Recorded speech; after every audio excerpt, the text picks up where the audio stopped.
Before we start, don't forget to hit that like button. Our goal is to reach 500 likes on this video, and with your support, we can make it happen.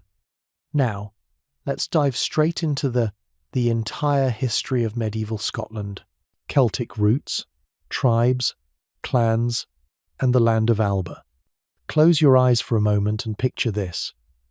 Rolling green hills, dark forests, and mist curling off rugged mountains. Now, imagine it without castles, without stone fortresses, without Bruce or Wallace. Long before medieval Scotland, this was a land of tribes, bound not by kings but by blood and loyalty. This is Scotland's Celtic roots, the wild beginning of Alba. Back then, identity wasn't tied to a flag or government. It was tied to clan, kin, and land.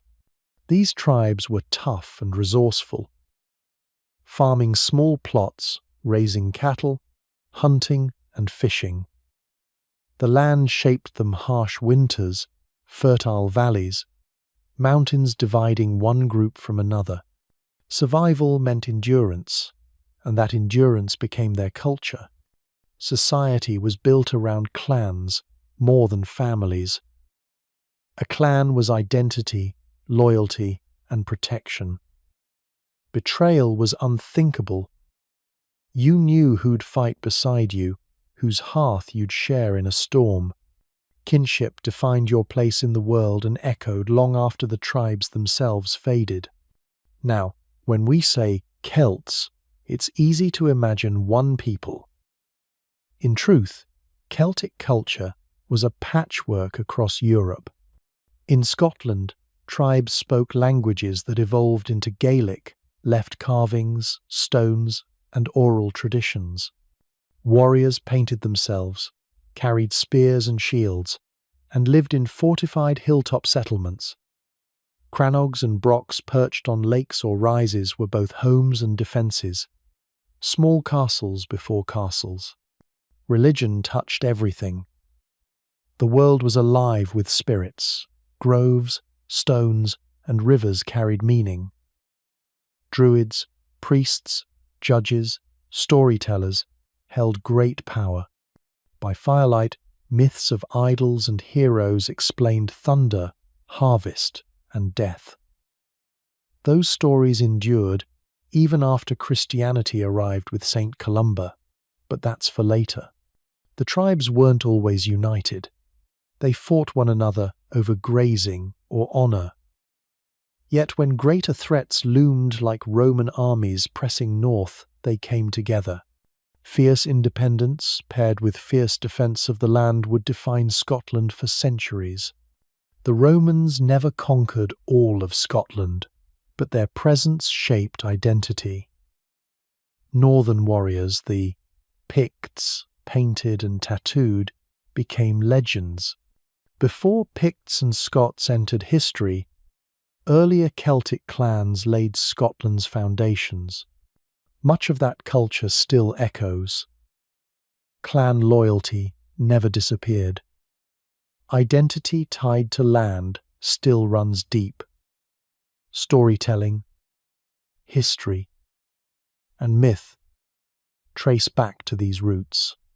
So when we talk about medieval Scotland's castles, kings, and battles, it starts here, in Alba's mist, among tribes carving life against the odds.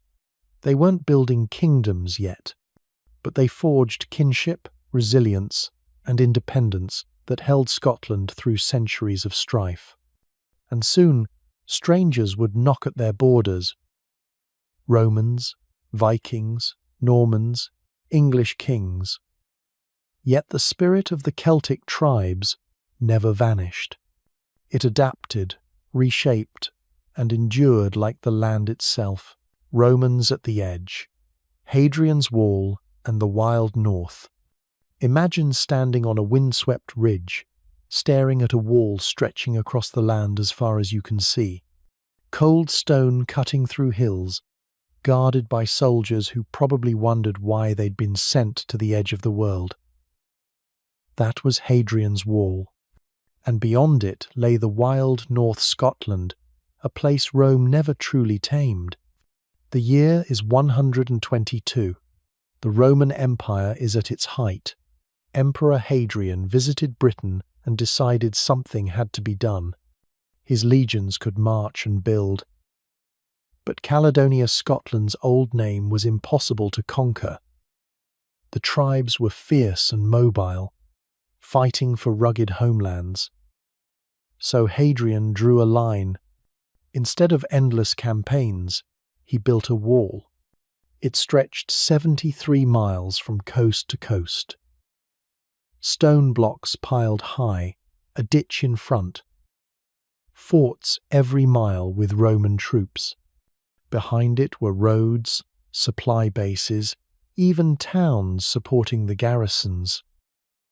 It wasn't just a wall, it was a living frontier. But it wasn't only defense. It was control, pride, propaganda, a statement. This far, and no further. Beyond lay chaos, the untamed north, home of tribes like the Picts who'd shape Scotland's story. Life along the wall was strange. Soldiers came from Spain, Syria, North Africa. Imagine a man from the Mediterranean, shivering under Scottish rain, staring into mist. They brought food, customs, and idols. Archaeologists have found altars, carvings, shoes, taverns, and markets popped up, sometimes cooperation, sometimes conflict. Yet the wall was never perfect. Northern tribes mastered hit and run raids, vanishing before capture. A generation later, Emperor Antoninus Pius tried again, building the Antonine Wall near modern Glasgow, but it failed. Rome fell back to Hadrian's Wall. Caledonia was too stubborn to be conquered. That defiance shaped Scotland's identity. Unlike most of Europe, it stayed outside Rome's control. The tribes, ancestors of Picts and Scots, saw the wall not as their limit, but as proof of strength. The mighty empire could not break them. Later legends drew pride from this. Freedom was worth clinging to against impossible odds. Today, Hadrian's Wall survives mostly in ruins, stones stolen for farms and churches. But in its prime, it was a marvel. And even now, it carries the memory of empire facing wilderness. Remember Scotland's Celtic roots. These are the same people Rome tried to stop. And later, when Picts and Scots unite, their resistance to Rome becomes the foundation of their kingdom. Stand by the windswept stones today, and you can almost hear echoes. Roman boots, tribal war cries, and the silence of a north that refused to bow. Scotland remained untamed, waiting for its own kings, castles, and battles to rise. Picts and Scots, two peoples, one emerging kingdom. Imagine living in a land where your closest neighbours weren't just rivals, they were practically from another world. Strange symbols carved into stone, warriors painted in swirling blue designs, and kings who ruled from hill forts. That was the world of the Picts. And then, across the sea from Ireland, came the Scots, bold settlers carving out their own foothold in the rugged west. For centuries, these two peoples eyed each other warily, fought bitterly, but also slowly, almost reluctantly, began weaving their destinies together. The Picts were the mystery people of the north. Even their name came from outsiders, the Romans, who called them the Painted Ones. They spoke a language now lost and left carved stones marked with symbols scholars still debate. Their strongholds dotted the land from the Grampians to the Northern Isles. Fierce warriors defended their territories, but kingship was unstable.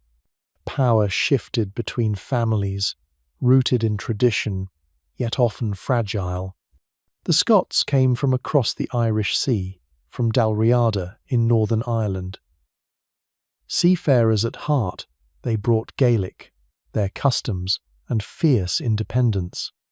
By the 5th and 6th centuries, they had settled in Argyll and the Western Isles. While Picts looked inland, the Scots looked outward, their ships braving seas few dared. At first, they clashed raids, battles, shifting alliances, yet constant threats pushed them toward uneasy cooperation. The Romans had once tried to break the north with Hadrian's Wall, and later Antonine's Wall, but failed. The memory of such foes lingered. Then came Viking raids, hammering both Picts and Scots. Facing survival, rivals began to see common cause. Religion also bridged divides. Saint Columba, an Irish monk on Iona in the 6th century, brought Christianity to both peoples. His mission created shared values and networks. Kings sought the Church's blessing to legitimize rule, while monks wrote stories blending traditions. Faith gave Picts and Scots a reason to stand side by side. Still, unity was slow. For centuries, Pictish kings ruled proudly, while Scottish lords in Dalriada grew stronger. Sometimes Scots pushed east, sometimes Picts drove them back. The rugged landscape itself, mountains, rivers, wild forests, slowed the blending of cultures. Then the Viking storm of the 8th and 9th centuries changed everything.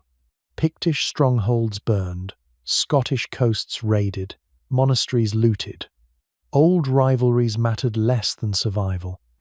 Against the Norse, Picts and Scots discovered they were stronger together. This slow merging of cultures set the stage for Kenneth MacAlpin in the 9th century. His rise to power is often told as the moment Scotland was truly born, when Pict and Scot became one kingdom. But the truth is more complex. Kenneth didn't create unity out of nothing. He built upon centuries of blood, faith, and necessity.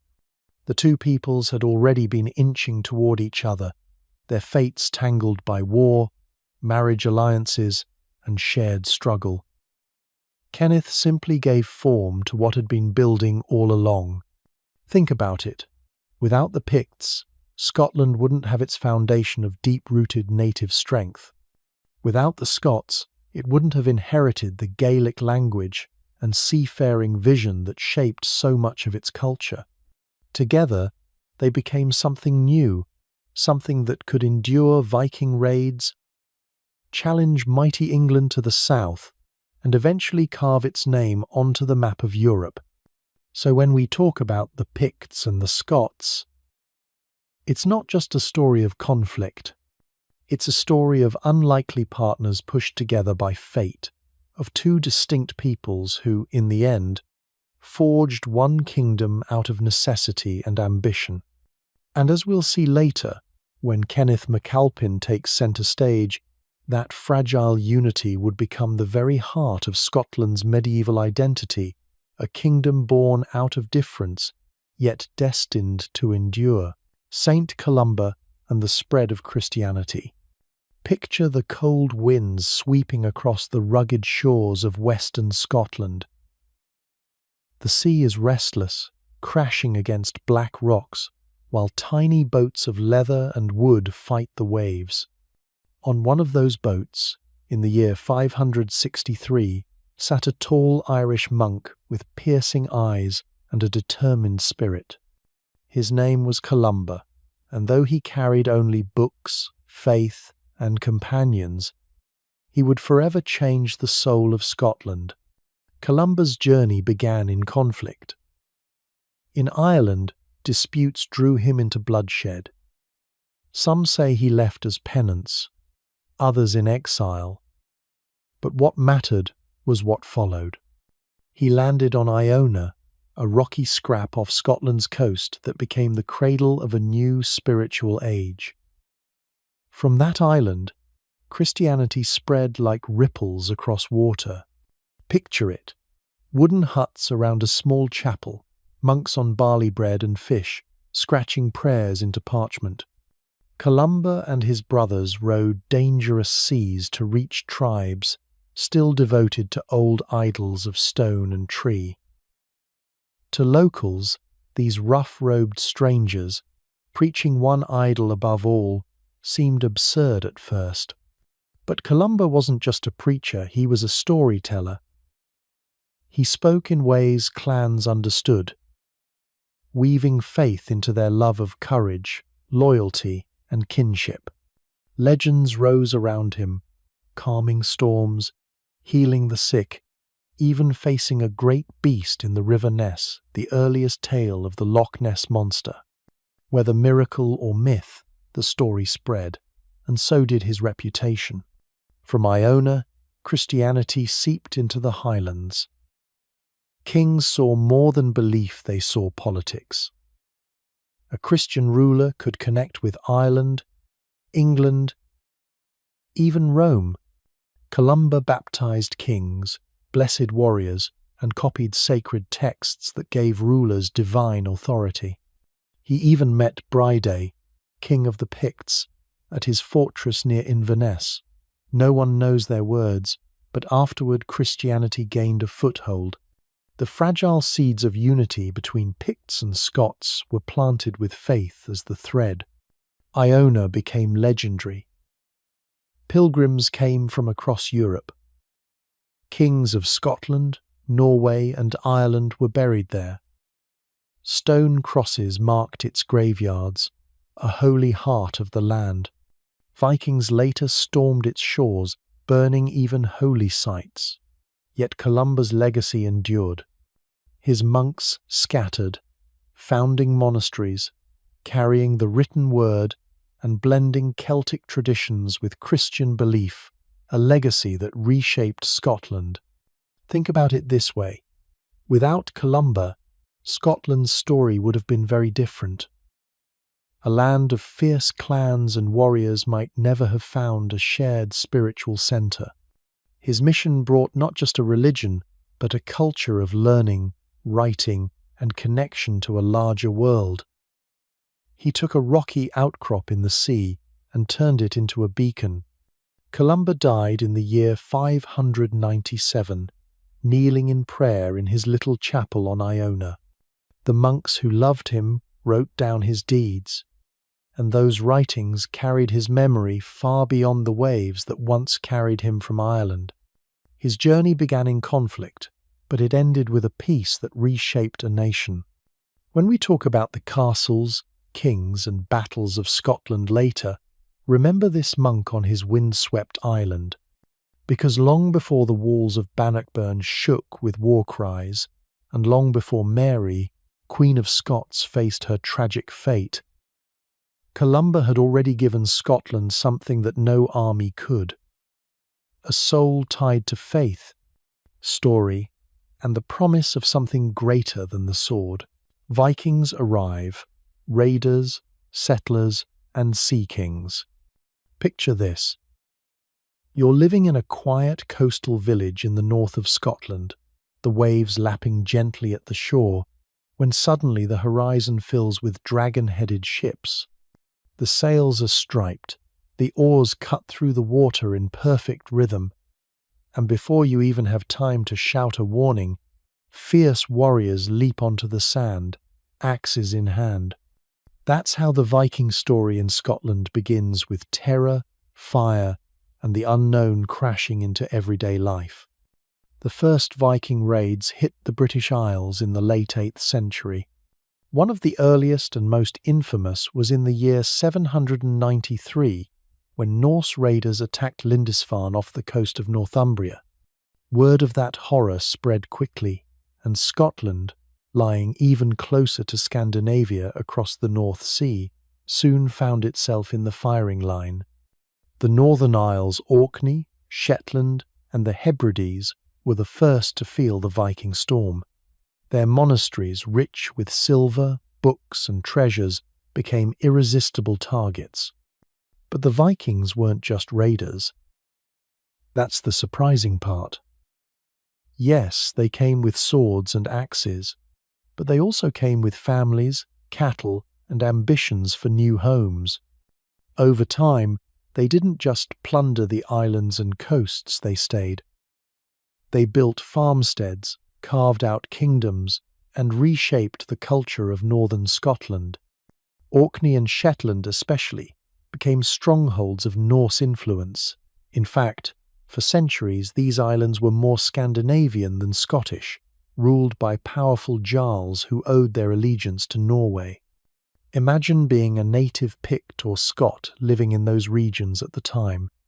One moment you belong to a local clan with its own traditions, and the next you're forced to live alongside foreigners who speak a different tongue, worship idols like Odin and Thor, and carve runes into stone instead of crosses. Conflict was inevitable, but so was exchange. Slowly, intermarriage and trade began weaving these worlds together. Place names still carry the mark of those settlers' names ending in Ness, Dale, or Stir reveal Viking roots that never faded. The Vikings didn't stop at the islands. They pushed into the Hebrides and the western seaboard, where they became sea kings rulers whose power was not based on castles or farmland, but on fleets of longships. Control of the sea was everything. Whoever ruled the waters ruled the trade, the raids, and the lifeblood of coastal communities. The Kingdom of the Isles emerged, a realm stretching across the Hebrides and even reaching into Ireland at times. Yet, as terrifying as they were, the Vikings also helped knit Scotland into a wider northern world. Their ships connected Scotland not only with Norway and Denmark, but with distant places as far as Iceland, Greenland, and even the edge of North America. Along with goods and people came ideas.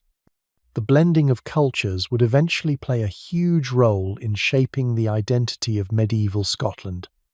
Of course, clashes with the existing powers of Scotland were frequent. The Picts tried to resist, but the Viking presence was relentless.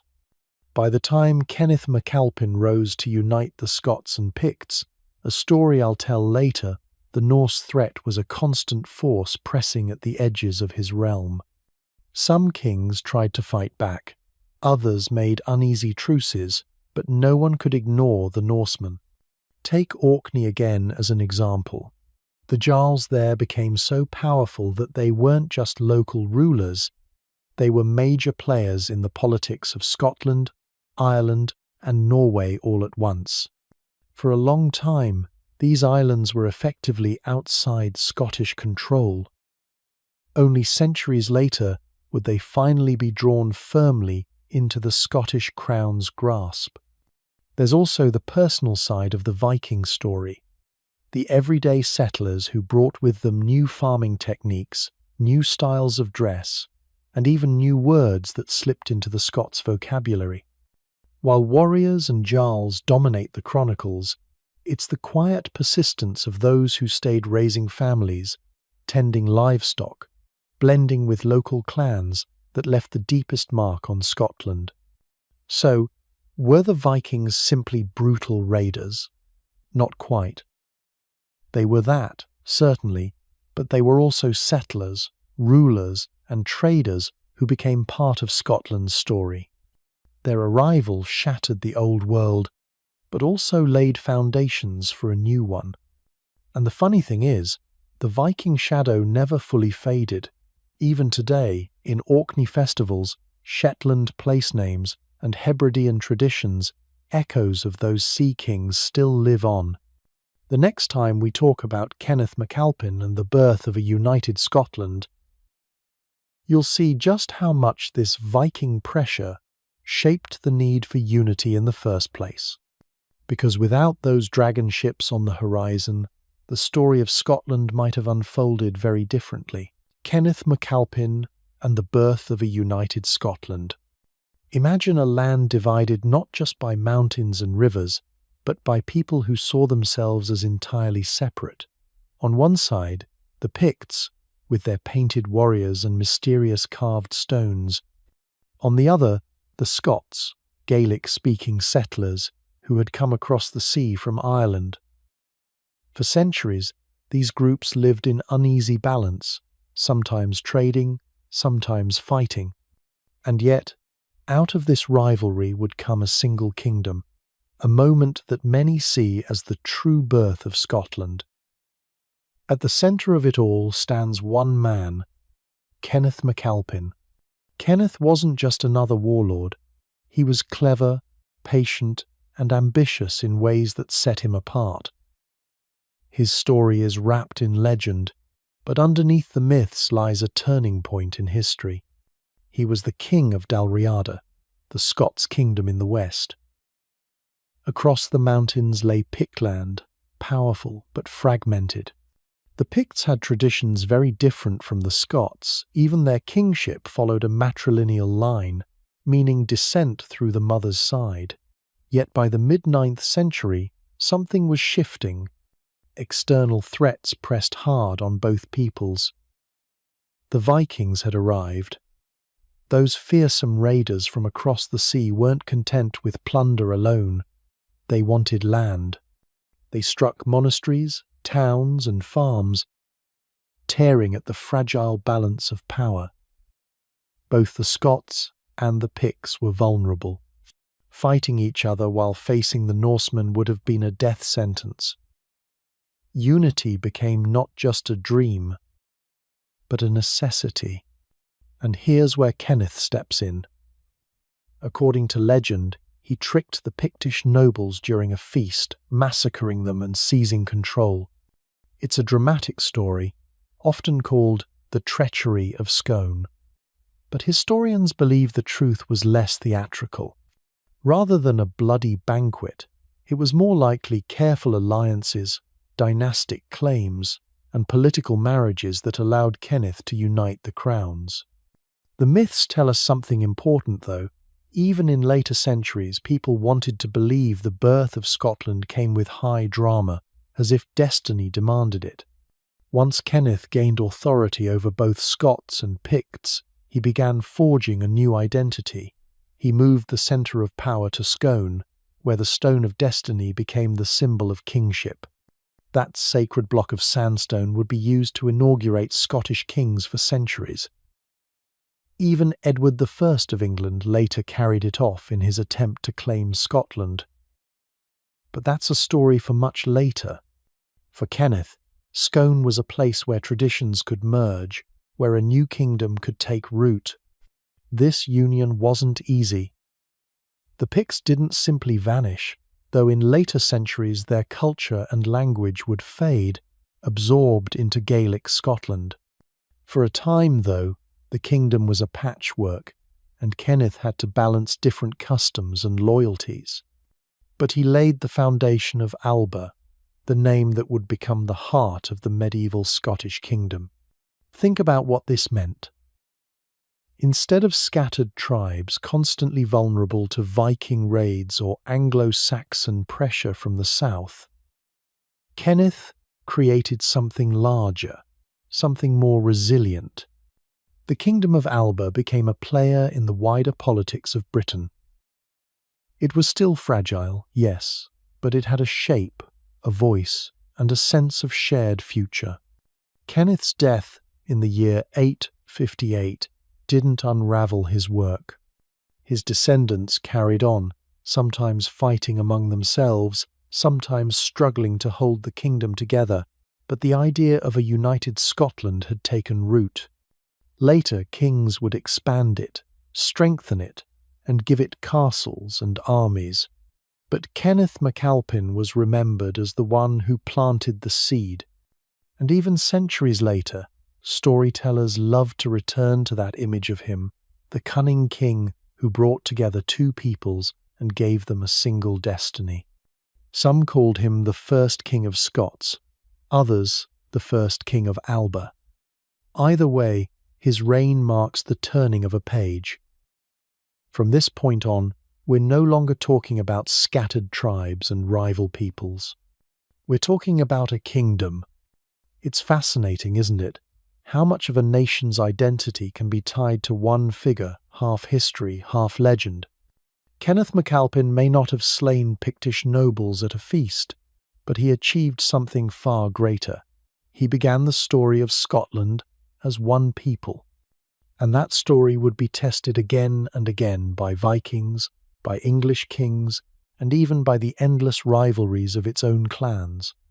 But it all begins here, with Kenneth and the birth of Alba, the land we now call Scotland, the rise of Alba, early kings and fragile unity. Picture a land of misty hills, dark forests, and scattered kingdoms, each ruled by a proud chieftain who trusted no one but his kin. This was Scotland in the 9th and 10th centuries, a patchwork of tribes and peoples who shared borders but not loyalties. And yet, from this fractured world, something remarkable began to take shape. The Kingdom of Alba, the first flickering image of what would one day be Scotland. The story begins after Kenneth MacAlpin, the king we already talked about, united the Scots and Picts under one crown. His achievement was massive, but it was also fragile, like a fire just starting to catch. The kings who came after him inherited a throne that was far from secure. Imagine trying to hold together clans that spoke different languages, prayed in different ways, and held centuries of grudges against each other. One wrong move, and the whole kingdom could splinter apart. The word Alba itself is fascinating. It comes from an older name that simply meant the land or the island. But under these early kings, it began to mean a new political identity. Instead of thinking of themselves only as Picts or Scots or Britons, more and more people began to see themselves as part of Alba. Of course, not everyone agreed. Rivalries ran deep, and many leaders only accepted unity when it benefited them. Still, the seed of Scotland had been planted. Take King Constantine II, for example. He ruled in the late 9th and early 10th centuries, and spent much of his reign trying to protect Alba from outside threats. The Vikings were still a constant danger, raiding coasts and pushing inland when they could. At the same time, powerful English kings to the south wanted to pull northern lands under their influence. Constantine had to balance diplomacy, war, and alliance building just to keep Alba intact. In the famous Battle of Brunanburh in the year 937, Constantine allied with other rulers against the English king Athelstan. The battle was brutal and costly. And although the English claimed victory, the fact that Alba stood as a recognized power was proof of how far it had come. But unity wasn't just about battles, it was also about symbols and faith. Christianity, which had spread earlier through missionaries like Saint Columba, became a vital glue. The church offered a shared belief system that crossed clan lines. Kings worked closely with bishops and abbots, using the church not only to guide souls but also to strengthen their authority.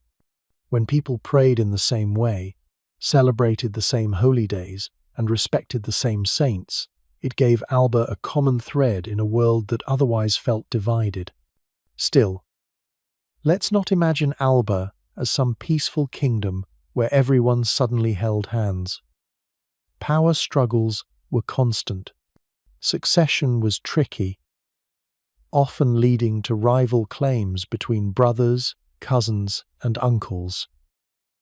Assassinations and betrayals were not rare. You might wake up as king one morning and find yourself betrayed by your kin before the year was out. The unity of Alba was always fragile, always on the edge of breaking apart.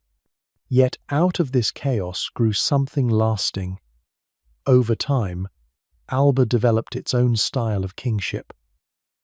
castles began to appear as centres of control. Kings travelled across their lands, holding court, hearing disputes, and reminding local lords that they ruled by royal favour. It was a slow process, but each generation pushed Alba closer to being more than just a name, closer to being a real kingdom with structure and strength. What makes this period so gripping is how uncertain it all was. When you look back now, knowing Scotland survived and thrived, it's tempting to think it was inevitable, but it wasn't. The early kings of Alba had to fight tooth and nail, not just against enemies on the battlefield, but against the constant threat of their own people breaking away. And remember, when we later talk about Macbeth and the Stewarts, this fragile foundation of Alba is what they inherited. Without these early kings holding the line, there would have been no Scotland for them to rule. So, the rise of Alba wasn't a dramatic explosion of power, but a slow, often painful stitching together of tribes, faith, and ambition. It was fragile unity, yes, but it was enough to survive. And that survival gave Scotland its first true sense of being a nation, one that no wall, no empire, and no invader could ever fully erase. Castles of stone, power centres across the Highlands and Lowlands. Picture yourself standing in the shadow of a towering stone wall, the wind howling through the battlements, the smell of smoke from the great hall drifting into the cold air. Castles weren't just buildings, they were statements. Symbols of dominance, safety, and ambition. In medieval Scotland, they rose from rugged hillsides, guarded river crossings, and watched over fertile farmland. To the people who lived beneath their looming presence, these castles weren't just homes for lords, they were power centres that shaped every corner of life in both the Highlands and the Lowlands. The earliest strongholds weren't the grand castles of fairy tales. They were simple wooden motte and bailey structures, brought over by Norman influence. After the 11th century, a mound of earth with a timber fort on top, a fenced enclosure below, and perhaps a ditch for protection. Crude, yes, but effective. Over time, wood gave way to stone, and suddenly, Scotland's landscape began to sprout towers and keeps that looked as if they could stand forever. In the Lowlands, castles like Edinburgh and Stirling dominated key routes. Whoever held these strongholds could control movement between north and south. Think of Stirling Castle perched on its volcanic rock, overlooking the River Forth. If you wanted to march an army through Scotland, you had to deal with Stirling first. It's no accident that so many battles, like Bannockburn, happened right in its shadow. These lowland castles became centres of administration too, where taxes were collected, justice was handed out, and royal authority was displayed in stone. The Highlands told a different story. Here, clan chiefs ruled lands that were wild, fragmented, and fiercely independent. Their castles were often smaller, perched on rocky outcrops or tiny islands in lochs. Eilean Donan, for instance, looks like it was born out of the landscape itself, standing guard over the sea lochs of Kintail. These castles weren't designed just to impress, they were refuges. When rival clans came raiding, a stone tower rising from an island could mean the difference between survival and ruin. Life inside these castles was a mix of hardship and grandeur.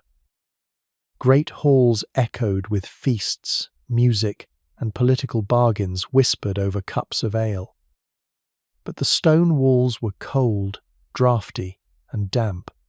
Smoke from central hearths blackened the ceilings. Servants scurried through passageways while lords plotted alliances, marriages, and sometimes betrayals.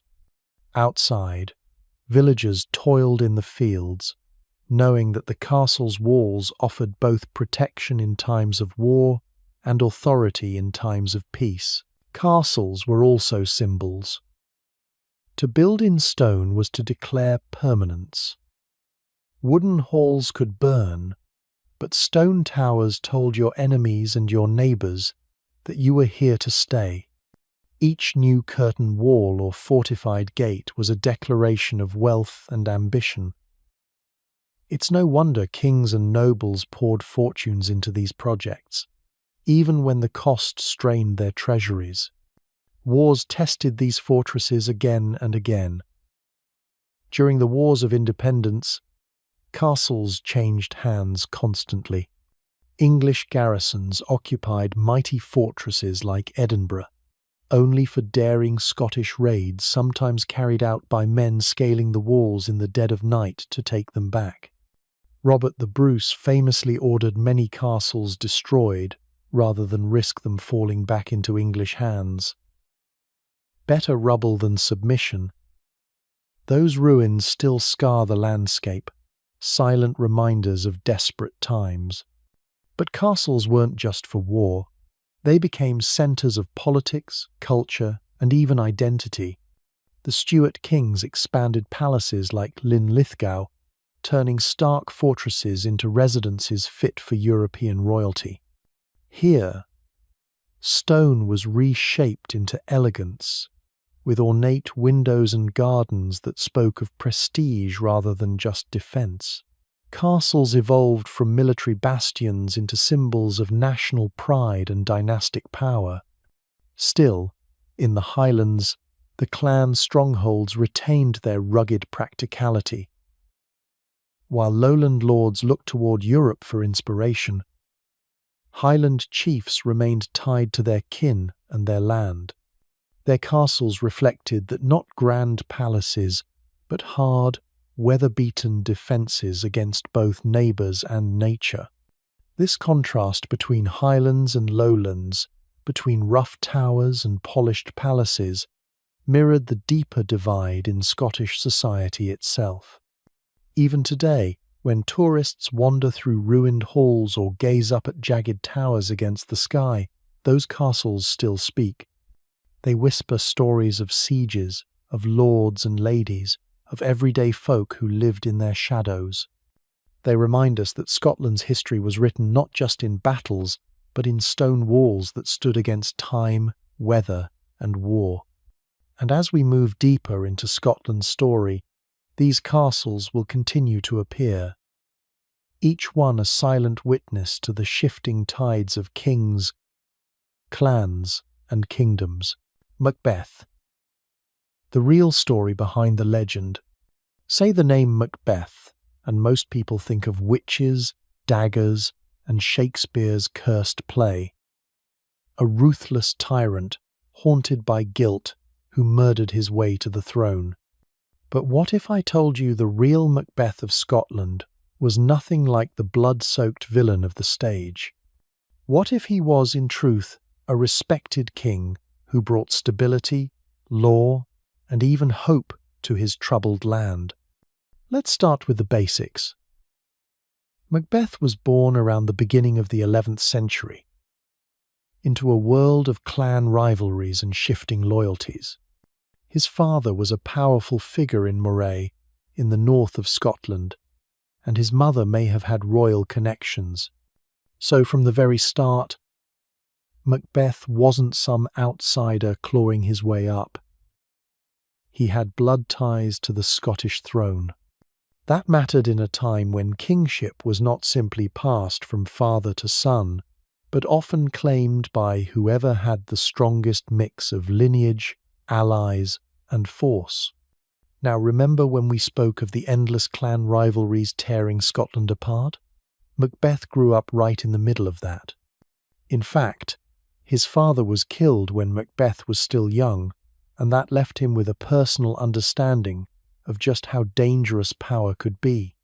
He married Gruch, a widow with royal blood of her own, and that alliance strengthened his claim to rule.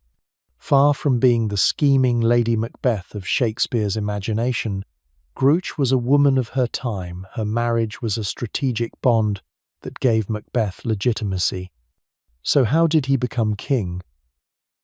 In 1040, Duncan I, who was the reigning king, launched an attack into Moray, Macbeth's territory. But Duncan was no noble victim as Shakespeare painted him. He was a young, reckless king whose campaigns were straining his realm. At the Battle of Pitgavany near Elgin, Macbeth's forces defeated Duncan's, and Duncan was killed in the fight. Macbeth was then crowned king, not as a murderer hiding in the shadows, but as the victor in open battle, a common way to claim kingship in medieval Scotland. What came next might surprise you. Macbeth ruled for 17 years, one of the longer and more stable reigns of that chaotic era. 17 years. Hardly the reign of a mad tyrant consumed by paranoia. He was remembered for promoting law and order, for supporting the church, and for encouraging learning. Some records even suggest he went on a pilgrimage to Rome. Imagine that the supposed butcher of Shakespearean fame, humbly walking among pilgrims in the heart of Christendom. That's not the portrait of a man gnawed by guilt and fear. But of course, peace in Scotland never lasted forever. Rival claims to the throne were always lurking, and the exiled sons of Duncan wanted their chance to return. Macbeth's main rival was Malcolm, Duncan's son, who fled to England after his father's death. And here's where the larger stage of history comes in. The English king, Edward the Confessor, gave Malcolm support, and together they plotted to take back the Scottish throne. In 1054, Macbeth faced Malcolm's forces at Dunsinane. Though the chronicles don't mention forests marching or witches chanting, the battle was fierce. And Macbeth was defeated, but not killed. He retreated north, still clinging to power, until Malcolm struck again the following year at Lumphanan. There, Macbeth was slain, and Malcolm Canmore claimed the throne. Shakespeare gave us a single bloody downfall, but in reality, Macbeth's fall was a drawn-out struggle, fought in 2 hard campaigns. So why the dark legend? Why did Shakespeare turn a respected king into a monster? The answer lies in politics. Shakespeare was writing during the reign of King James VI of Scotland, who had also become James I of England. James claimed descent from Banquo, a character Shakespeare turned into Macbeth's noble foil. Painting Macbeth as a villain and Banquo as the ancestor of kings was the perfect way to flatter James and his lineage. In other words, the tragedy of Macbeth was written less as history and more as royal propaganda. And yet, myths have power. Shakespeare's play etched an image of Macbeth into the world's imagination that no real chronicle could erase. But if you strip away the daggers, the ghostly visions, and the chanting witches, you find a very different man, a warrior, yes, but also a king who ruled wisely for nearly 2 decades in one of the most turbulent times of Scottish history. So next time you hear Macbeth's name, remember there's more to the story than a cursed play.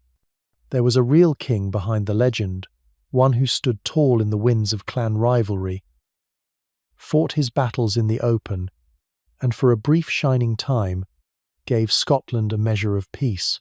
Norman influence, knights, feudal lords, and new traditions. Imagine walking through Scotland in the 11th century and suddenly seeing knights on horseback, covered head to toe in shining armour, banners fluttering in the wind. This was not the Scotland of old. It was a land in transition, absorbing a wave of foreign customs, laws, and ways of life brought by the Normans. The change didn't happen overnight, but when it did, Scotland would never quite be the same again. The Normans themselves were descendants of Vikings who had settled in northern France, in a region that still bears their name, Normandy. By the time of William the Conqueror's invasion of England in the year 1066, they had become expert warriors, castle builders, and administrators. And as Norman power spread south into England, it also began to seep north into Scotland. One of the earliest sparks came through marriage and alliances. Scottish kings, especially Malcolm Canmore and his successors, began to invite Norman knights to their court. Why? Because these men brought not only military strength but also political loyalty, the kind that could help a king secure his throne in turbulent times. The Normans were rewarded with lands, titles, and privileges. Slowly, the landscape of Scottish nobility began to shift. With Norman lords came castles, and not the kind the Scots had known before. These were massive stone fortresses, symbols of dominance that could withstand sieges and project authority across the countryside. Think of places like Edinburgh Castle being rebuilt and reshaped with Norman influence. Suddenly, power wasn't just in clans or kinship ties, but in the ability to control territory through fortified strongholds. The feudal system followed. Before this, Scottish society had been based largely on kinship groups and tribal loyalty. The Normans introduced a more rigid structure, the king at the top granting land to nobles in exchange for military service, who in turn had vassals beneath them. This wasn't just politics, it was a whole new way of living, and it altered how ordinary people experienced life. Farmers who had once been tied to clans now found themselves bound to lords, owing rents and labour. Knighthood itself became a new ideal. The mounted warrior, sworn to his lord, clad in mail and carrying the code of chivalry, entered Scottish imagination. It wasn't only about warfare, but also about status and honour.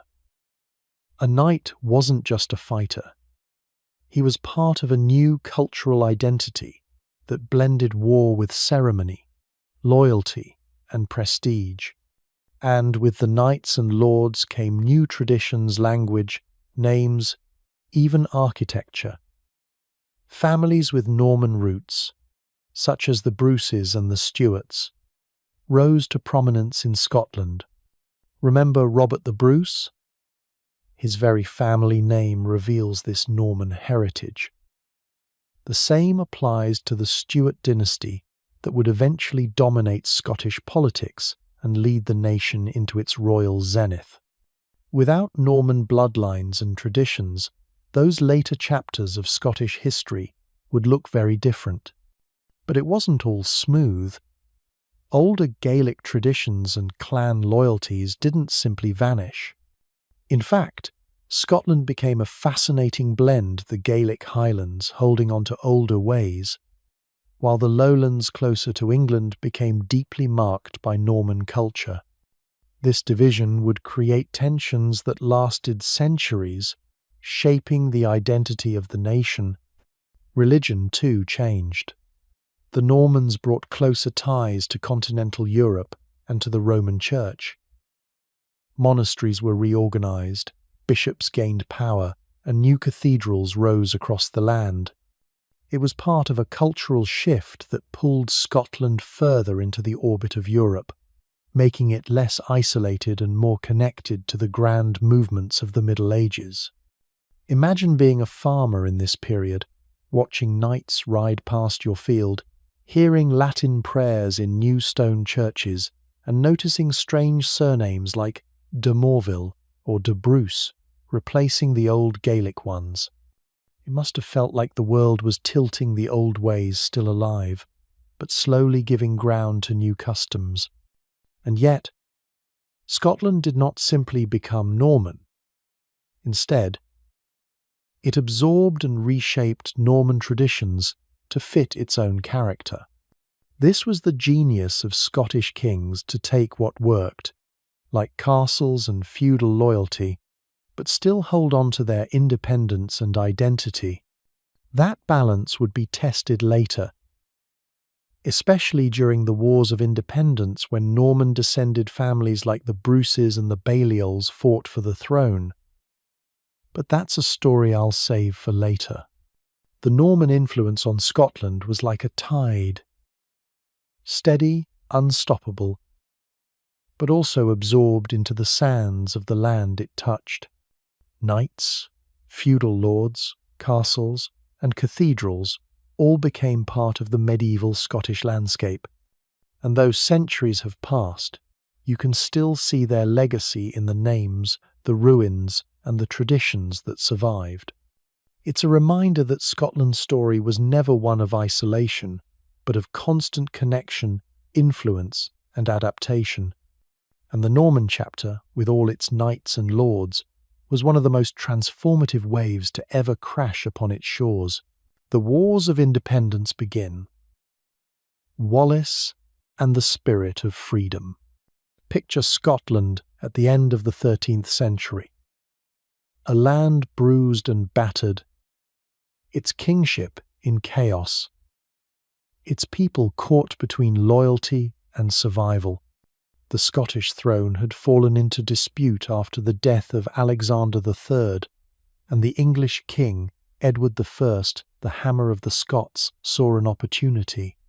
He marched north, demanding homage, stripping Scotland of its independence piece by piece. Castles fell. Nobles bent the knee.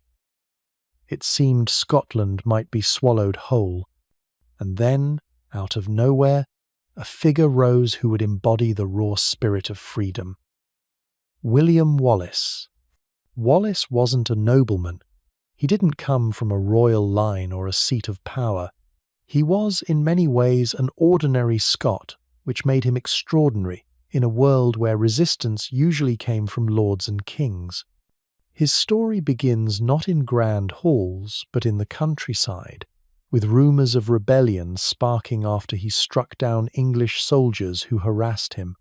Whether it was a personal feud, an act of self-defence, or the first spark of something larger, people rallied to him. Scotland needed a symbol, someone unafraid to fight back. Wallace became that symbol. His raids against English garrisons lit a fire across the land. Villagers, farmers, and disillusioned knights joined him. It wasn't just about politics anymore. It was about dignity, about not being crushed under a foreign king's boot. The defining moment came in 1297 at the Battle of Stirling Bridge. Wallace and his ally Andrew Moray faced a far larger English force. The English knights, confident in their numbers, tried to cross the narrow bridge over the River Forth. Wallace held his men back, waiting, watching. Then, when half the English were across, he struck. The bridge became a death trap. English knights and soldiers were cut down or driven into the river. Against the odds, Wallace's outnumbered force achieved a stunning victory.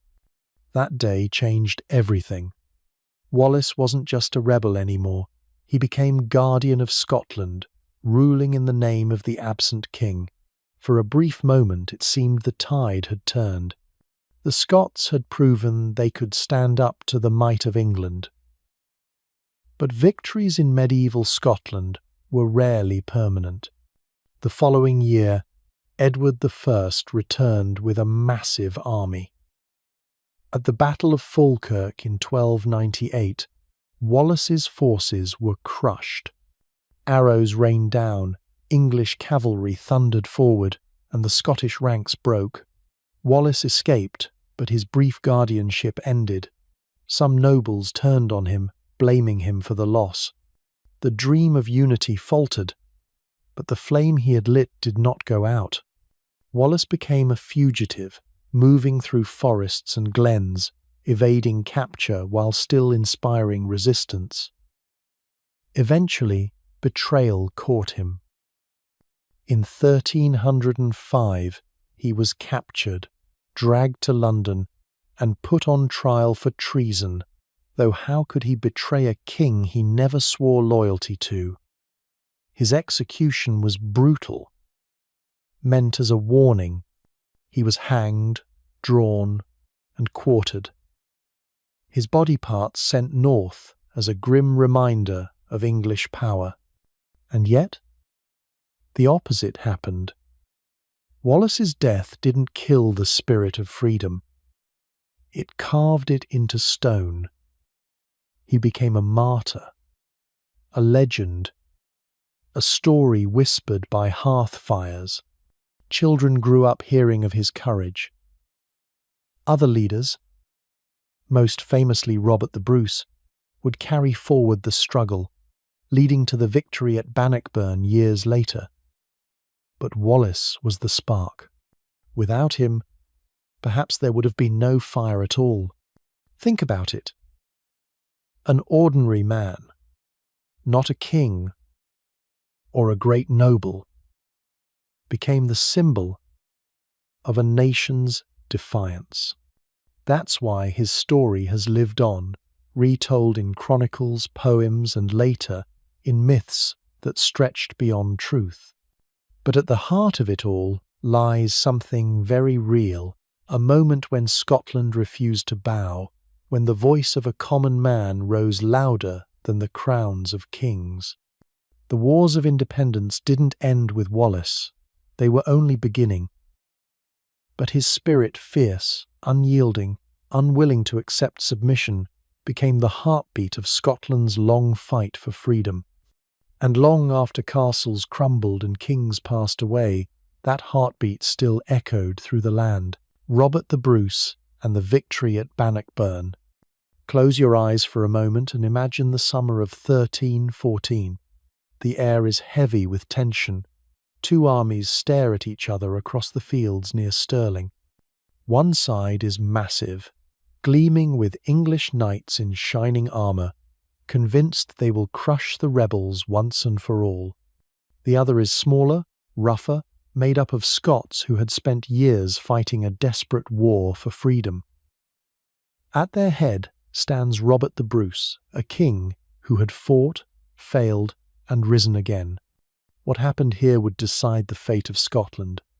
But to understand Bannockburn, we need to rewind. Robert the Bruce wasn't always the shining hero we think of today. He was a man torn between ambition and survival. Remember William Wallace, the fiery leader who sparked the first wave of resistance. After Wallace's fall, Scotland was fractured. Families like the Bruces and the Comyns fought not just against England, but against each other. In fact, Robert secured his claim to the throne in 1306 by killing his rival, John Comyn, in a church, a shocking act that left him both excommunicated and hunted. Hardly the noble image of a saviour, right? At first, things went terribly for him. He was forced into hiding, his family captured or killed, and his cause looked doomed. But Bruce was nothing if not stubborn. From the shadows he rebuilt. Small victories grew into larger campaigns. He used the land itself as a weapon, launching ambushes, striking quickly, then vanishing into the hills. Slowly, the people rallied to him. By the time of Bannockburn, Bruce had transformed from fugitive to king, commanding not just loyalty but respect. The English, of course, were determined to crush him. King Edward II marched north with what was probably the largest English army ever sent into Scotland, packed with heavy cavalry, archers, and supplies. To the Scots, it must have looked like an unstoppable tide. Yet, Bruce didn't flinch. He chose his ground carefully, near Stirling, where the terrain of marshy ground and narrow passes could nullify the English advantage in numbers and cavalry. It was a gamble, but it was brilliant. And then came the moment that set the tone. On the eve of battle, an English knight named Henry de Bohun spotted Bruce riding ahead of his lines. Sensing glory, he charged at the Scottish king with a lance. Everyone held their breath. But Bruce, calm as ever, sidestepped, rose in his saddle, and with one perfect swing of his axe, split de Bohun's skull. The Scots roared. Their king had faced down a charging knight and lived. That single act of courage boosted morale in ways no speech ever could. The battle itself stretched over 2 days. The English knights, weighed down by their armour, charged into boggy ground where they became easy targets for the tightly packed Scottish schiltrons' formations of spearmen bristling like hedgehogs. English arrows rained down, but the marshes and confusion weakened their impact. Time and again, English forces tried to break through, and time and again they were pushed back. By the second day, the tide turned. The English army, exhausted and hemmed in, broke into chaos. Edward II himself barely escaped with his life. When the dust settled, the unthinkable had happened. A smaller, outnumbered Scottish army had defeated one of the mightiest forces in Europe. Bannockburn wasn't just a victory, it was a statement. Scotland would not be conquered.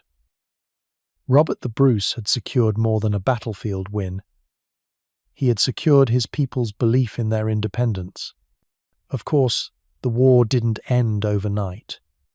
England would continue to press claims, and Scotland would still face political struggles. But Bannockburn was the turning point, the moment when the dream of freedom felt real. A generation later, it would be echoed in the Declaration of Arbroath, a bold statement that Scotland was a free nation and its people would rather die than live as slaves. Think back to Hadrian's Wall. Built centuries earlier as a line Rome could never push beyond. Bannockburn felt like that same spirit reborn, the wild north refusing to bow. And when later kings, like those of the Stewart dynasty, carried Scotland into new eras of power, they did so on the foundation Robert the Bruce had laid here. So, when you stand at Bannockburn today, the fields may look quiet, just grass and wind. But if you listen closely, you might still hear the echo of spears clashing, the roar of men fighting for freedom, and the steady heartbeat of a nation that refused to surrender. Scotland's fragile peace and endless clan rivalries. Imagine a land where the echo of battle never truly fades. The fields may fall quiet after one fight, but the tension in the air lingers like a storm waiting to break again. That was medieval Scotland. Even in moments of peace, the kingdom was never truly united. Beneath the crown's fragile authority, clans nursed grudges that went back generations. Family honour, land disputes, and ambition meant that swords were always close at hand, and the peace Scotland tried to build was as fragile as thin ice under heavy boots. The wars of independence had given Scotland a sense of national pride, especially after Robert the Bruce's triumph at Bannockburn. Yet, victory didn't erase old rivalries. Instead, it left a patchwork kingdom where local lords and clans were often more loyal to their kin than to their king. Highland chiefs and Lowland nobles followed their own codes, sometimes cooperating, sometimes clashing. The monarchy might issue decrees from Edinburgh, but out in the glens and on the isles, real power lay with the clans who ruled their own people with iron authority. These rivalries could spark from almost anything: a stolen cow, an insult at a gathering, or a marriage alliance gone sour. A feud between two clans might simmer for years, breaking out in sudden raids. Highland glens became battlegrounds as men marched under their clan banners, wielding broadswords and targes, shields painted with bold patterns. Cattle, the true measure of wealth in many parts of Scotland, were often the prize. To raid a rival's herds wasn't just theft, it was an attack on their honour, demanding revenge. Take the feud between Clan Campbell and Clan MacDonald, one of the most infamous in Scottish history. Their animosity would stretch on for centuries, fueled by both politics and personal vendettas. These were not minor skirmishes, but bloody confrontations that left villages burned and families shattered. And they weren't alone.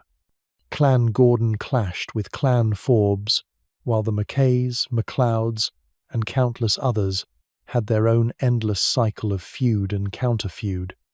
The idea of peace was always temporary, a brief pause before the next storm. Kings tried to bring order, of course.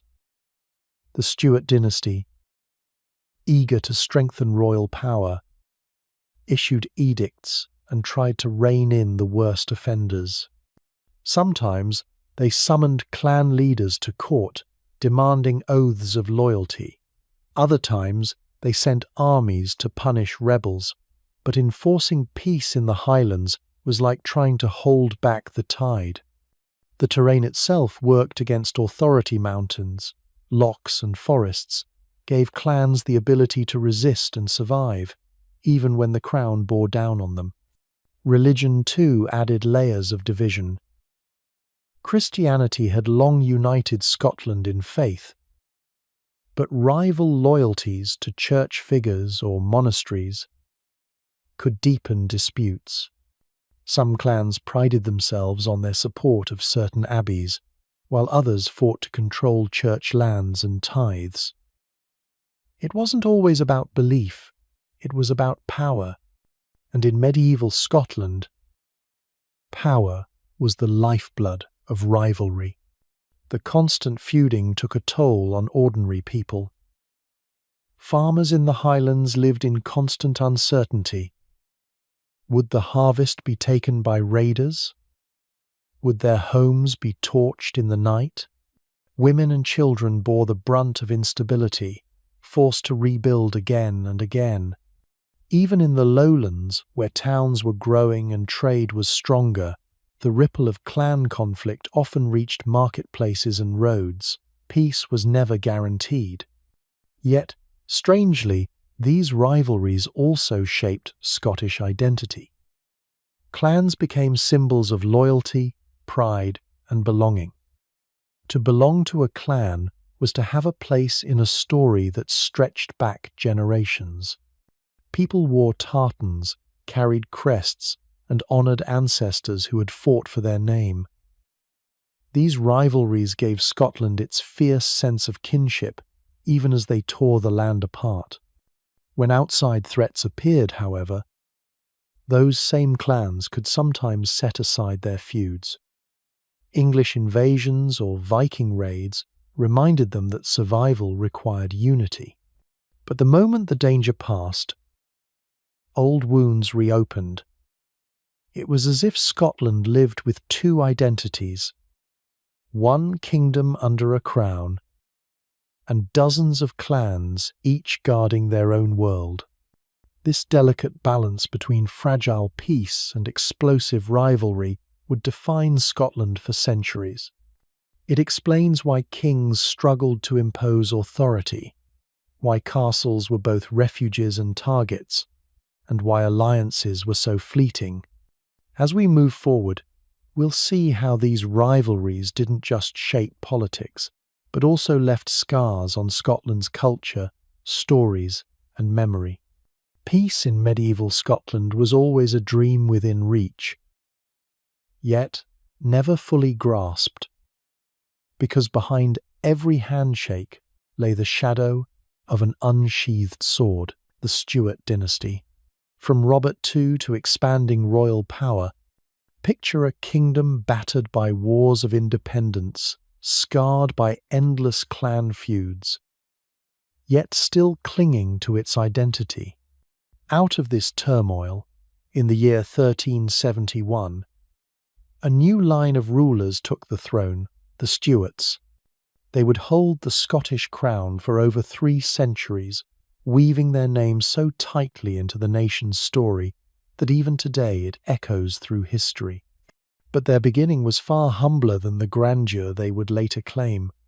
The first Stuart king, Robert II, wasn't a bold warrior like Robert the Bruce or a fiery rebel like William Wallace.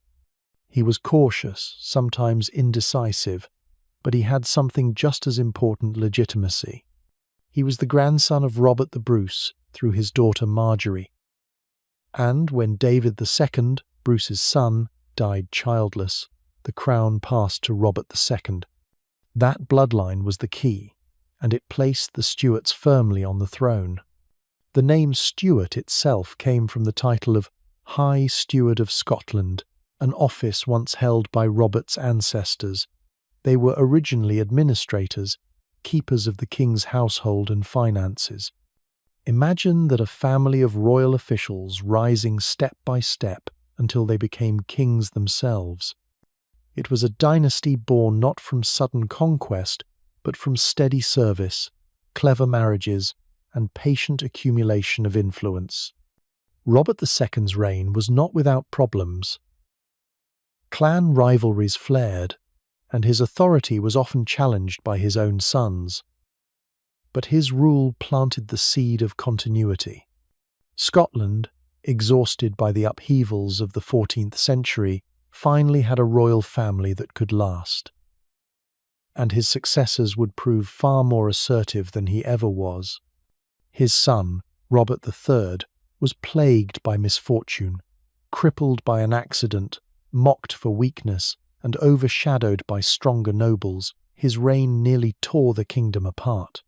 His eldest son, the Duke of Rothesay, died mysteriously, likely murdered in a web of power struggles. Fearing for his younger son James, Robert III sent the boy away to France. But fate was cruel. On the voyage, young James was captured by the English and held prisoner.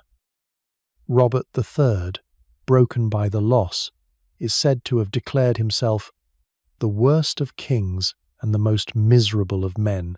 Yet out of this tragedy came one of Scotland's most remarkable rulers, James I. When he was finally released after long years in English captivity, he returned hardened, educated, and determined to assert his authority. He slashed at corruption, reformed finances, and reined in unruly lords. But his iron hand bred resentment. In 1437, he was assassinated in a brutal plot, stabbed dozens of times by conspirators who thought they could break royal power. Instead, the Stuart dynasty only grew stronger. James II came next, remembered for his violent temper and the infamous Black Dinner, a bloody betrayal of the powerful Douglas family. James III pursued art and architecture, but alienated his nobles. Then came James IV, one of the most charismatic Stuarts. He spoke many languages, encouraged learning, built ships, and tried to stand toe-to-toe with England. His ambition, though, led to disaster at Flodden in 1513, where he became the last British monarch to die in battle. But the line endured. James V carried the torch. Though his reign was troubled, and his death left the crown to his infant daughter, Mary, Queen of Scots. That, of course, is a story filled with romance and tragedy one will unravel later. What matters here is that through triumphs and disasters alike, the Stuarts clung to power. Their dynasty wasn't fragile like so many others.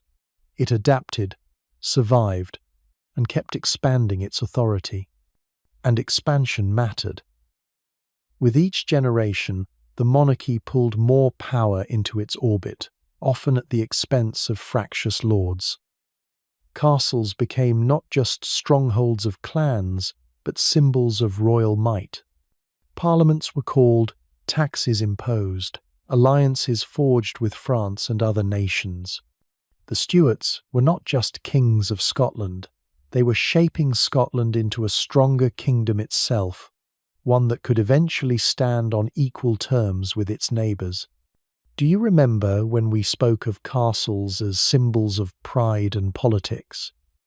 Under the Stuarts, this was truer than ever. Stirling, Edinburgh, Linlithgow, these places became more than fortresses. They were the stage sets of royal power, projecting the image of a dynasty that was here to stay.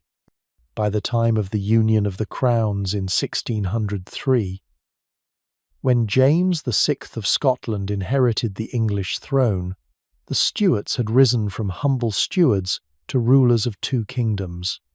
It was the ultimate expansion of their power, a union that would reshape not just Scotland, but all of Britain. The Stuarts' story was one of endurance through chaos, a dynasty that began in the shadow of Robert the Bruce and ended on the grand stage of European monarchy. They were cunning, flawed, often tragic, but always central to the heartbeat of Scotland. And their rise reminds us that power is never built in a single moment of glory. It is built, step by step, across generations, castles as symbols, strongholds of war, pride, and politics. Imagine standing in the shadow of a massive stone fortress, its towers rising against the sky, banners fluttering in the wind, and the sound of hooves echoing across the drawbridge. To the medieval Scot, a castle wasn't just a building. It was a message carved in stone, a declaration of power, protection, and pride. Every wall told you who ruled here, who defended it, and who dared challenge it. Before the age of castles, Scotland's lords and kings relied on wooden forts or hilltop duns. They were strong in their own way, but they couldn't match the sheer dominance of stone. The first great wave of castles came with the Normans, who introduced their fortress designs in the 12th century. Suddenly, the landscape bristled with strongholds, motte and bailey at first, then mighty keeps of stone that could withstand fire, arrows and sieges. Think of Edinburgh Castle perched on its volcanic rock, or Stirling Castle guarding the crossing of the River Forth. These weren't just military bases, they were statements. Whoever held them could control the land around them. They were political chess pieces, shifting back and forth during wars and rebellions, each change of hands rewriting the story of Scotland's struggle for power. Castles weren't only about war, though, they were about identity. A clan chief who built a castle showed that he wasn't just a warrior, but a leader worthy of loyalty and respect. For kings, castles anchored their authority across the realm, tying distant regions more firmly to the crown. That's why you'll find so many scattered across the Highlands and Lowlands, each one a reminder that power wasn't abstract, it was physical, looming over villages and fields. Inside the walls, life was more than swords and shields. Banquets filled the great halls, with music, feasting, and alliances being forged over wine and roasted meat. Courtyards bustled with craftsmen, servants, and traders. For ordinary people living outside the walls, a castle was both a refuge in times of danger and a symbol of the burdens they carried: taxes, labour, and service owed to the lord within. Of course, castles were also magnets for conflict. During the Wars of Independence, they became prime targets. Remember Stirling Castle? It stood at the heart of Scotland's fight for freedom, changing hands between Scots and English as if the stone itself couldn't decide who it belonged to. The Battle of Stirling Bridge in 1297, where William Wallace struck his famous blow, was fought with that castle looming nearby. Later, Robert the Bruce himself ordered many castles destroyed, not out of spite, but as a deliberate strategy.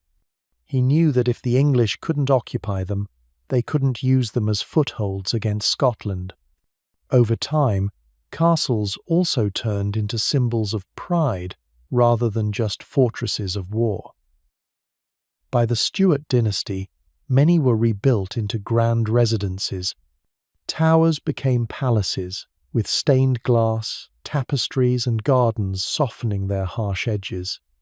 They still had their defences, of course, but they also spoke of culture, wealth, and royal ambition. A castle now told visitors, "Here is not just a fighter, but a king who belongs on the European stage." Castles also carried deep political weight. To gift a castle was to give trust and power. To seize one was to strip away honour and control. They became bargaining chips in treaties, dowries in royal marriages, and prizes in civil wars.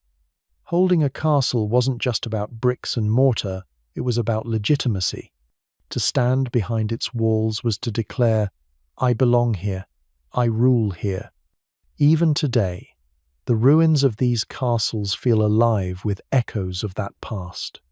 Walk through the remains of Dunatar clinging to its cliff, or gaze at the lonely towers of Urquhart on Loch Ness, and you can almost hear the clash of steel, the whispers of council meetings, or the songs of celebration. They are memories in stone, telling Scotland's story of resilience and pride. And remember, castles were never isolated. They were tied to every thread of Scotland's history, to Viking raids that first inspired stronger defences, to Norman lords who introduced their designs, to Wallace and Bruce who fought for their control, and to the Stuart kings who transformed them into palaces of culture.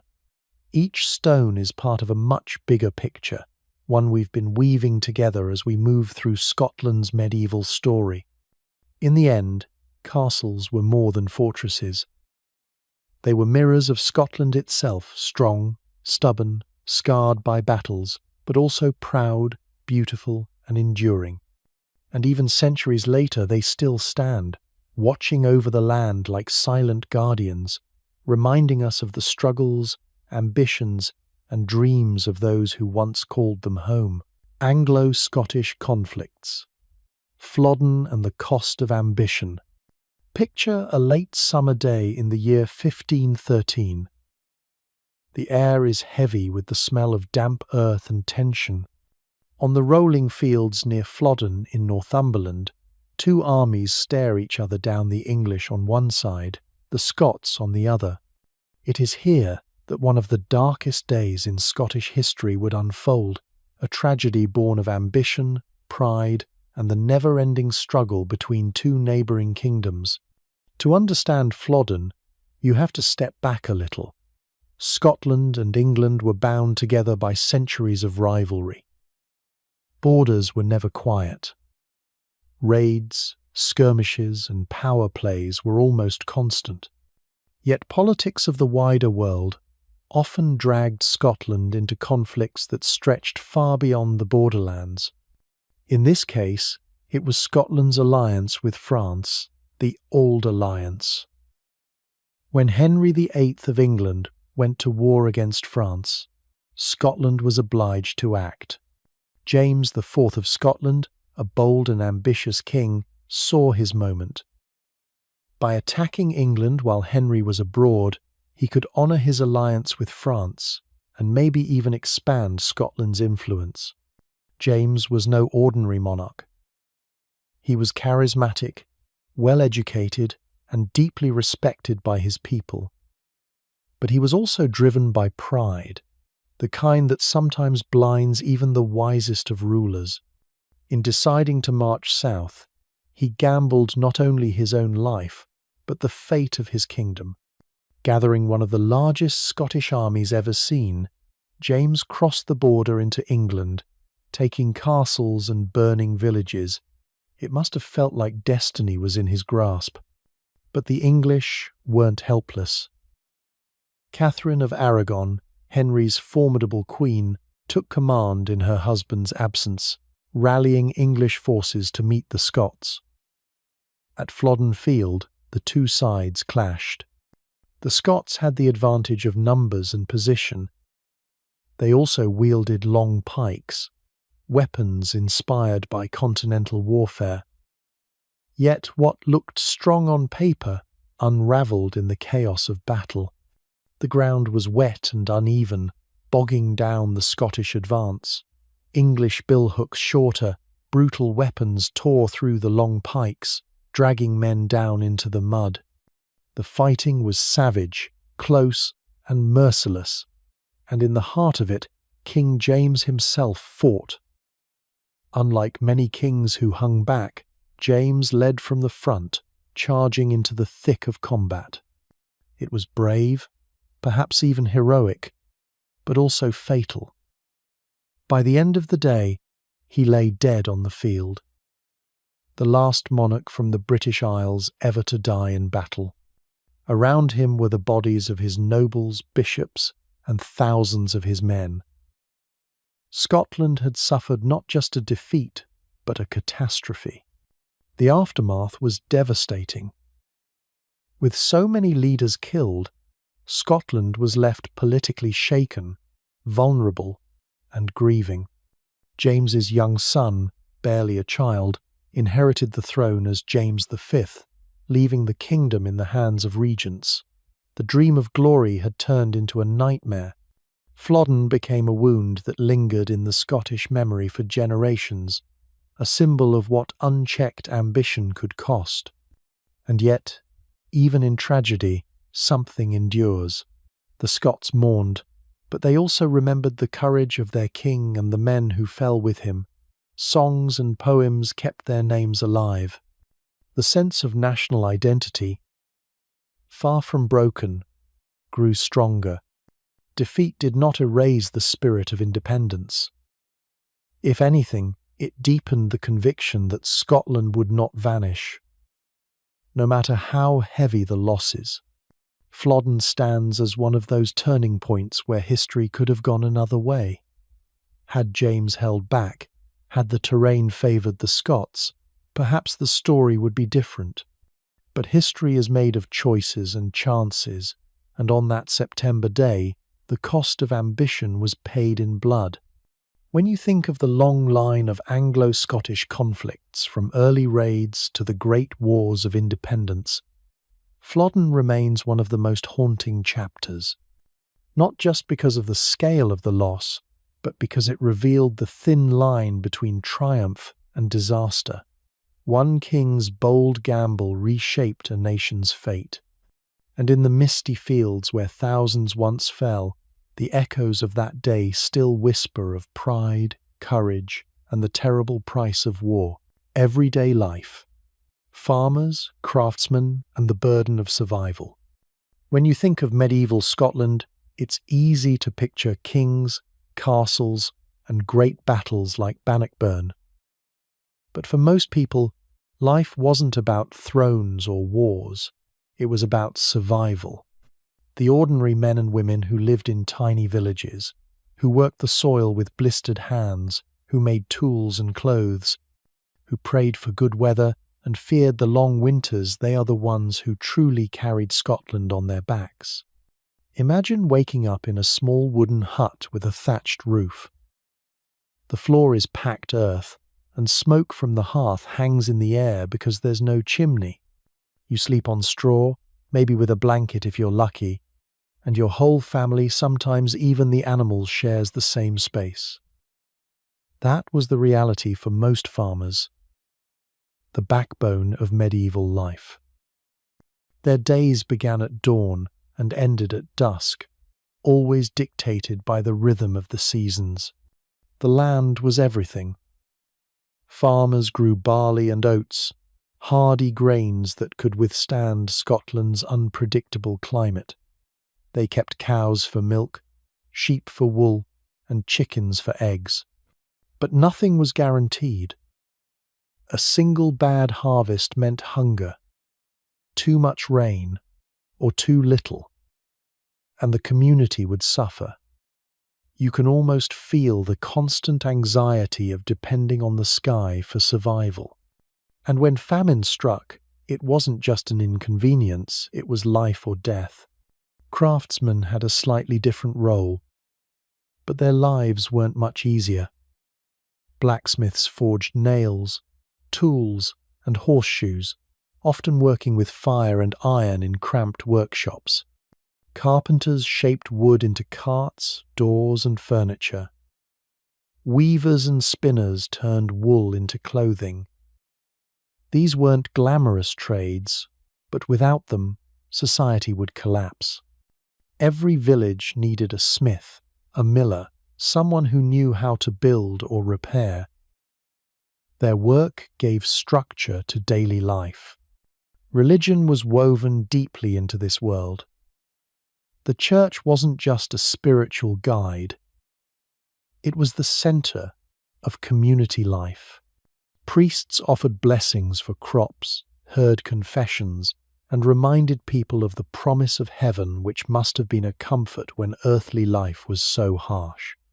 Festivals tied to the Christian calendar brought brief moments of joy, with feasts, dancing, and gatherings that broke the monotony of work. Saints' days, Christmas, and Easter were more than religious events. They were a chance to feel part of something larger. And yet, beyond the village, dangers always loomed. Raids from rival clans, harsh taxes from lords, or demands from kings could turn survival into despair. When we think of castles, we often imagine them as romantic strongholds, but for common people, they were reminders of power. Lords could demand service, food, or labor at any time. The weight of survival was not just physical, but social. You weren't only fighting nature, you were also navigating the demands of those above you. Still, there was resilience. Villages worked together, families supported each other, and traditions kept spirits alive. Storytelling by the fire passed down history and legend. Songs and music lifted hearts, even in the darkest times. A farmer might spend the day bent over the fields, but in the evening he might laugh with neighbours, share ale, and feel part of a community bound together by hardship. It's important to remember that these everyday lives shaped the nation just as much as the kings. Without farmers feeding armies, without craftsmen forging weapons, without families enduring, there would have been no great battles to win, no dynasties to rule, no Scotland at all. Even Robert the Bruce, victorious at Bannockburn, relied on the toil of ordinary people to sustain his cause. When we later talk about the Highlands versus the Lowlands, you'll see how geography influenced everyday survival even further. Rugged mountains, creating one kind of life, fertile plains another. But at its core, medieval existence everywhere in Scotland was about the same fragile balance. Enough food, enough shelter, and enough hope to make it through another year. So, while history often shines its light on crowns and castles, the real story of medieval Scotland was written in the soil, in the workshops, and in the hearts of its people. Every loaf of bread, every woven cloak, every stone wall built by hand, was a quiet act of endurance. Survival wasn't glorious, but it was the foundation upon which everything else stood. The Highlands versus the Lowlands, two worlds in one nation. Close your eyes and picture Scotland. What do you see? For some, it's misty glens, rugged mountains, and lone castles perched above dark lochs. For others, it's rolling farmland, bustling burghs, and stone bridges crossing quiet rivers. Both images are true, but they belong to two very different Scotlands. The Highlands and the Lowlands were more than just regions on a map. They were worlds apart, divided by geography, culture, language, and even outlook on life. And yet, together, They made up one nation. The Highlands stretched across the north and west, a landscape carved by glaciers and ruled by nature's extremes. Mountains rose like walls, isolating valleys where clans lived in tight-knit communities.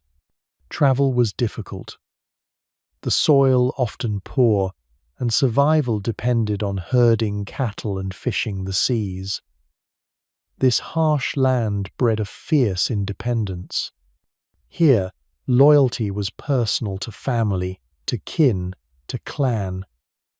Chiefs were not distant figures of authority.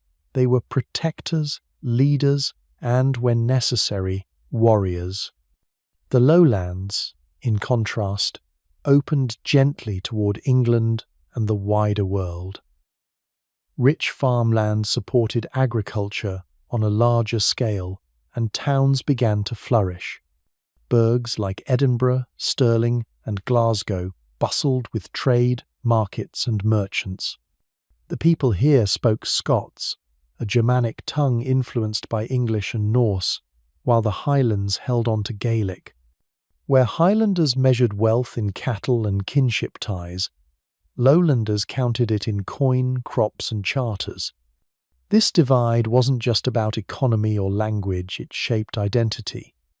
In the Highlands, culture was oral, rooted in stories, songs, and traditions passed from generation to generation. Bards kept history alive around the fire, and clans measured their strength by the bravery of their warriors. In the Lowlands, literacy and administration grew faster, with charters, law courts, and written records binding society. It was almost as if the two regions looked in opposite directions. The Highlands inward to clan and tradition, the Lowlands outward to trade and politics. Conflict often grew from this difference. Kings ruling from lowland centres struggled to impose authority in the Highlands. Royal decrees could be read out in Edinburgh, but enforcing them in a remote glen of Skye or Lochaber was another matter entirely. Many Highland chiefs valued their independence too much to obey a distant monarch. To the crown, they could look like rebels. To their people, they were simply doing what chiefs had always done, defending clan freedom. Yet, despite the divides, the two regions were deeply intertwined. When English armies marched north, Highland and Lowland warriors often stood shoulder to shoulder, even if they mistrusted one another. The wars of independence, with figures like William Wallace and Robert the Bruce, drew men from both worlds into the fight. Remember Bannockburn? That victory was possible because Scots of every stripe rallied together against a common foe. Unity could be found in moments of crisis, even if daily life kept them apart. Marriage alliances also bridged the gap. Lowland nobles often married into Highland clans, creating networks of kinship that crossed cultural lines. Trade between the regions, cattle driven from Highland pastures to Lowland markets, kept goods and stories flowing. Even the church played a role, as monasteries and abbeys dotted both Highlands and Lowlands, spreading Christianity and a sense of shared faith. Still, tensions never truly disappeared. Lowlanders sometimes looked at Highlanders as backward, wild, even dangerous. Highlanders, in turn, saw Lowlanders as soft, foreign-influenced, and too quick to bow to English ways. These prejudices could flare into violence when politics or feuds erupted. It was an uneasy coexistence, a reminder that Scotland's unity was always fragile. Yet out of this divide came a richness that defined Scotland itself. The poetry of the Lowlands and the songs of the Highlands, the bustling markets of burghs and the lonely beauty of glens together, they created a nation both diverse and resilient. One side gave Scotland its connection to Europe and the wider world, the other its fierce traditions and unbreakable spirit. As the centuries moved on, the contrast between Highlands and Lowlands would only grow sharper, influencing everything from politics to identity. But in the medieval world, this duality was Scotland's strength as much as its weakness. Two worlds, one nation forever pulling apart, yet bound by a shared fate. And as we keep following Scotland's story, this push and pull between Highlands and Lowlands will remain at the heart of everything. Mary, Queen of Scots, romance, intrigue, and tragedy. Few figures in Scottish history capture the imagination like Mary, Queen of Scots. She was a queen at just 6 days old, a bride before her teens, and by her mid-20s, a widow, a prisoner, and a woman caught in a storm of politics, passion, and betrayal. Her life played out like a tragic play romance, intrigue and heartbreak woven into every chapter. Mary was born in December 1542, the only surviving legitimate child of James V of Scotland. Her father died almost immediately after her birth, leaving the crown on the head of a fragile infant. Scotland was thrown into uncertainty, and rival factions jostled for power in her name. The English king, Henry VIII, tried to secure her hand for his son Edward, hoping to bind Scotland and England through marriage. But the Scots resisted, and the so-called rough wooing brought years of brutal war. To keep her safe, Mary was sent across the sea to France. Imagine her as a little girl, leaving the wild coasts of Scotland behind for the glittering courts of Renaissance Europe. In France, she was raised like a princess of fairy tales, educated, elegant, fluent in languages, and married to the young Dauphin Francis. When Francis became king, Mary was Queen Consort of France, as well as Queen of Scotland. For a moment, it seemed her destiny would be golden. But fate was cruel. Francis died young, and Mary, still only a teenager, found herself a widow. The French court no longer needed her, and so she returned to Scotland in 1561. Picture the contrast. The grand palaces of France replaced by the raw, wind-battered castles of her homeland. She brought with her French grace and Catholic faith, stepping into a kingdom that was fractious, deeply Protestant, and suspicious of foreign influence. Mary tried to rule with balance. She showed tolerance for Protestants, kept a regal composure, and for a time won admiration. But her personal life soon became a battlefield as dangerous as any war. Her second marriage, to her cousin Henry Stewart, Lord Darnley, was a disaster. At first, Darnley seemed a fitting match, handsome, with royal blood, but he was arrogant, violent, and quickly fell out with Mary and her advisers. Then came the scandal that would haunt her forever. In 1566, her secretary, David Rizzio, was dragged from her chamber and murdered by Darnley and his allies, while Mary, pregnant with her son, was forced to watch. It was a shocking act of brutality, one that shattered any pretense of stability at her court. Not long after, Darnley himself was killed in mysterious circumstances. A house explosion followed by his strangled body found in a garden. Suspicion swirled, and though no proof ever convicted her, many believed Mary was complicit, or at least turned a blind eye. The truth remains a mystery, but in the eyes of her enemies, her reputation was blackened forever. Her third marriage sealed her downfall. She wed James Hepburn, the Earl of Bothwell, a man accused of orchestrating Darnley's murder. Whether Mary was coerced, trapped, or genuinely in love is still debated.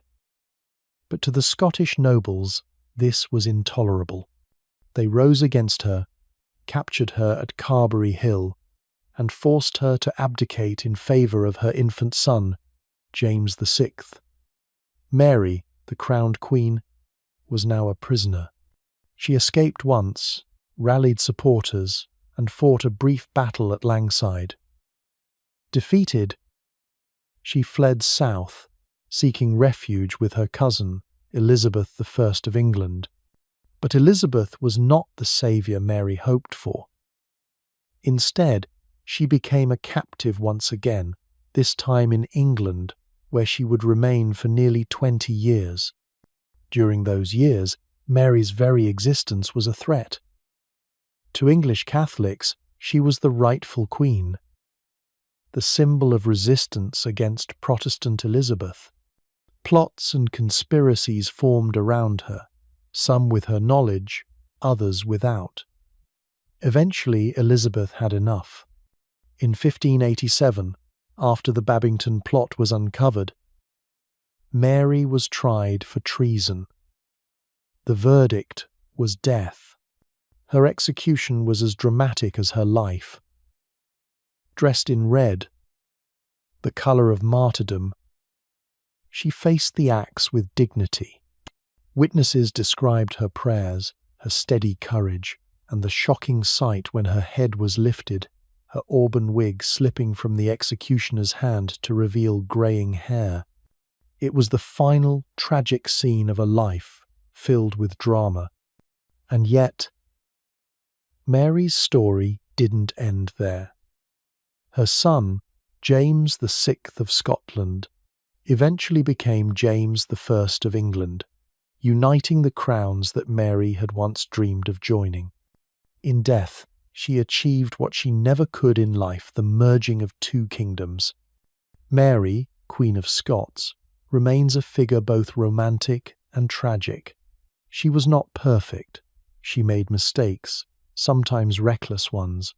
But she was also a woman born into an impossible role, trying to navigate love, power, and survival in a world that gave her little chance. Her story is one of beauty and sorrow, a tale that still fascinates because it feels less like dry history and more like the drama of a living heart. The Union of the Crowns. Medieval Scotland meets modern Britain. Picture the year 1603. The streets of Edinburgh buzz with rumour, the bells of street. Giles toll in anticipation, and a single question echoes everywhere. What happens now that Scotland and England share the same king? After centuries of wars, rivalries, and uneasy truces, the unthinkable had happened. The crowns of two old enemies rested on one head. The story begins with Elizabeth I of England. She ruled with power and brilliance, but she left one enormous problem: no children. When she died in March of 1603, the English throne was suddenly vacant. The closest heir wasn't English at all, but Scottish James VI of Scotland, the son of Mary, Queen of Scots. Overnight, James became James I of England. A single king now ruled two kingdoms that had fought each other for generations. But here's the twist. This wasn't a full union of nations, only a union of crowns. Scotland and England kept their own parliaments, laws and churches. They weren't one country, but they were bound together by a monarch who wore two crowns.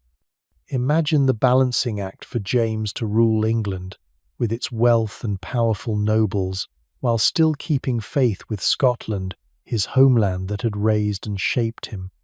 For Scots, the reaction was mixed. Some saw opportunity. England was larger, richer, and more connected to Europe. A shared king could mean peace, trade, and influence. Others felt suspicion, even betrayal. Had Scotland, proud and independent, suddenly become a junior partner in a marriage it never chose? Old memories of battles like Flodden and Bannockburn made many wary of being swallowed up by their southern neighbour. James himself had dreams bigger than either kingdom. He spoke of a Great Britain, a united Ireland under one crown, one flag, and one identity. He even designed a new coin, showing a rose and a thistle growing from the same stem. But while the idea was bold, the reality was far harder. English and Scottish parliaments resisted full union, clinging tightly to their traditions and independence. The people weren't ready to erase centuries of rivalry with the wave of a royal hand. Still, the union of crowns changed daily life in subtle but powerful ways. The border, once a lawless zone of raids and battles, slowly quieted. Families who had lived in fear of English or Scottish soldiers now found new stability. Trade increased, roads connected, and for the first time in generations, peace felt possible. Edinburgh remained the heart of Scotland, but London now pulled at its king, drawing James southward into a world of wealth and grandeur. And yet, Scotland did not vanish into England's shadow. Its church, fiercely Presbyterian, stood apart from the Anglican system of bishops. Its laws and courts remained distinct. If anything, Scots clung more tightly to their identity, aware that sharing a king meant they had to work harder to keep their own voice. It was a tension that would never fully disappear. The union also cast a long shadow over politics. When James's son, Charles I, clashed with both his English and Scottish subjects, those tensions erupted into wars that shook the kingdoms.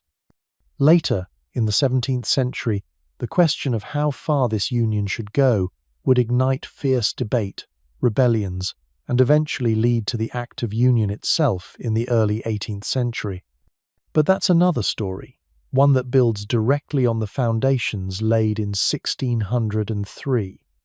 Think back to Mary, Queen of Scots, executed by Elizabeth after a life of intrigue and tragedy. Ironically, it was Mary's son who inherited both thrones, uniting the realms that had destroyed her. History has a strange sense of poetry, doesn't it? For Scotland, the union of the crowns was the bridge between the medieval world of clans, castles, and endless wars, and the modern Britain that would dominate global politics in the centuries to come. It didn't erase Scotland's past, but it pulled the nation onto a new stage. Standing at that moment in history, you can almost feel the weight of possibility. Would Scotland gain strength through unity, or lose itself in the shadow of its neighbour? That question hung heavy then, and in many ways it still echoes today. What began with James riding south to claim the throne of England was more than just the story of one king. It was the beginning of a new chapter, one where medieval Scotland stepped into the uncertain light of modern Britain. From Celtic clans to towering castles and fierce battles, the story of medieval Scotland is a saga of courage, struggle, and identity. These kings and warriors didn't just fight for land. They carved the spirit of a nation that still echoes today. If you enjoyed this journey, don't forget to like the video, drop a comment with your favourite part, and subscribe for more epic history brought to life.